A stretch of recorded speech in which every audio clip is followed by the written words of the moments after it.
نہج البلاغہ حکم و مواعظ حکمت نمبر 30 ایمان۔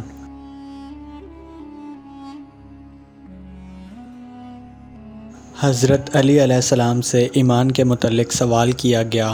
تو آپ علیہ السلام نے فرمایا، ایمان 4 ستونوں پر قائم ہے: صبر، یقین، عدل اور جہاد۔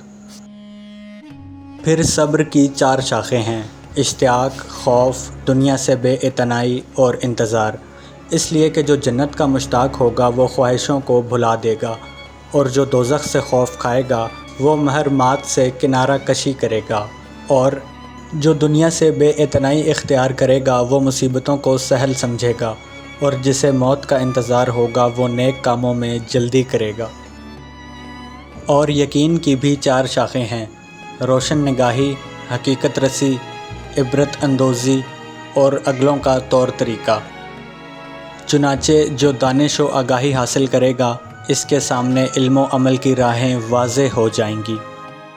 اور جس کے لیے علم و عمل آشکار ہو جائے گا وہ عبرت سے آشنا ہوگا، اور جو عبرت سے آشنا ہوگا وہ ایسا ہے جیسے وہ پہلے لوگوں میں موجود رہا ہو۔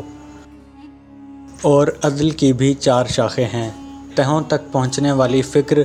اور علمی گہرائی اور فیصلہ کی خوبی، اور عقل کی پائیداری۔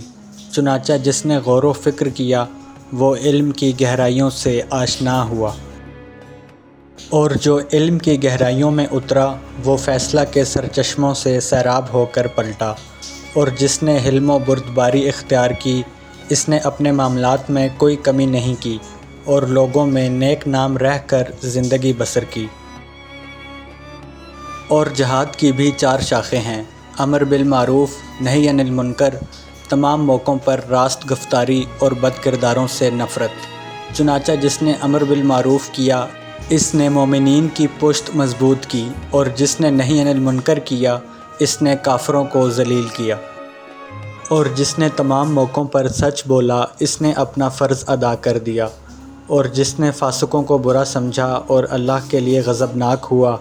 اللہ بھی اس کے لیے دوسروں پر غضبناک ہوگا، اور قیامت کے دن اس کی خوشی کا سامان کرے گا۔